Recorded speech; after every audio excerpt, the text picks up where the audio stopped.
Good morning, ladies and gentlemen. Eddie Marcus here. Again, I've talked about people who speaks on defunding uh, certain agencies they don't like, or what they might call de-weaponizing this or that. What they're basically saying is that these groups cause them problems in exercising what they might consider is essential for them to have a measure of life. We know, ladies and gentlemen, that we have problems with guns. Everybody talks about guns. They talk about the Second Amendment. Second Amendment. Now, the Second Amendment supposedly protects the citizens' right, as far as they understand it, to own guns. Now, others talk about a militia.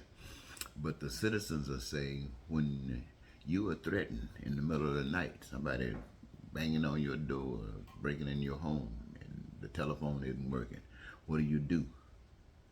The gun is there to help you make a decision about what to do. And it is there, truthfully, for that. But the problem isn't really owning guns per se. The problem is how those guns are being used. Guns are used for what, hunting, pleasure, which is just as cruel, and for killing people. For killing people. Killing people means you're so dissatisfied and disgusted with them that you will take their lives. The truth of the matter is, it's an expression that you're sick. To take another's life means you're sick. But you're not just sick, something made you sick. So what we have here, ladies and gentlemen, is a society where all kinds of things exist. Now, my concern as spoken an advocate of basic human rights is to say, how do we fix this stuff? The way you fix this stuff is to be righteous. In our society, ladies and gentlemen, everything, whether you know it or not, is corrupt. Let me tell you what I mean by corrupt. There is a way for things to be perfected. We call it heavenly. And where heavenliness is not being experienced, is not expressed, is not in operation, it's because it's overwhelmed with the other hellishness. That's what happens. And there's no part in there where you can say, well, you got a mixture of hellishness and you got a mixture of heavenliness. No, if that exists, you got hell. What you think is heavenliness is permitted. It allows for the hellishness to exist. In other words, the hellishness is created out of the so-called heavenliness because it's all phony, it's all fake.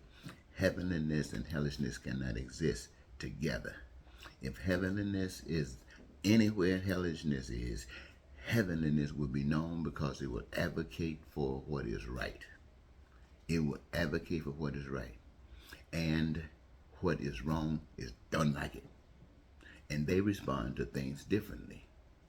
Heavenliness exposes and then it reveals. It exposes what's wrong and it reveals what's proper. Now, this is the way of heavenliness. The way of hellishness is, I don't like it, stop it, or I'll kill you. I'll kill you. That's what hellishness will do. That's why they have guns. To protect or kill. Kill and protect. This is the operations of the world. So all of the earth, everybody got their role in this life. Everybody got their role.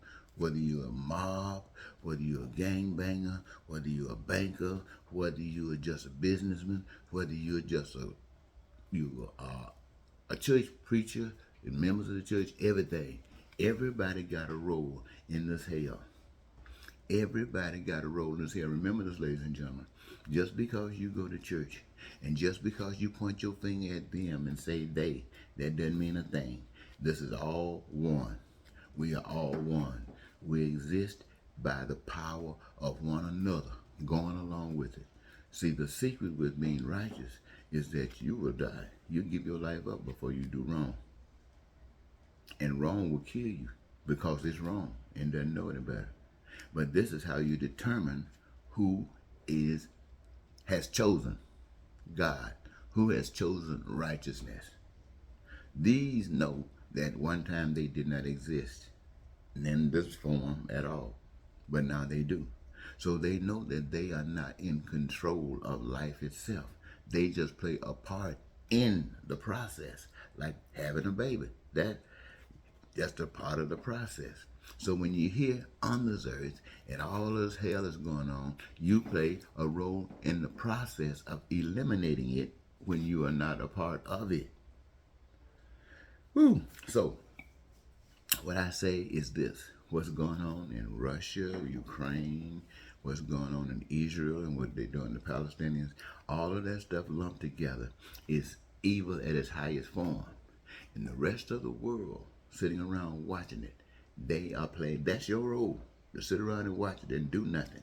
And even if you decide to do something, if you're not doing the right thing, it's still your role. And what do I mean when I say doing the right thing? Is it to bring peace to both parties? Is it to be an example to the rest of the world of what's necessary to avoid this kind of stuff? If it's not, it's just another part of the game. Another part of the game. So, what I say to all of us, if we want to get rid of the gun killing and people going out there killing you down the streets anywhere you go, if you want to get rid of this kind of sickness, if you want to get rid of the kind of sickness where people just coming down the street drive-by shooting, and if you want to get rid of the all that illicit stuff that's sick, you just start doing the right thing. And what is the right thing? Start treating people like you want to be treated. When you make policies that treat people, everybody, like you want to be treated. Let the voice of the people stand up. Basic human rights for everybody.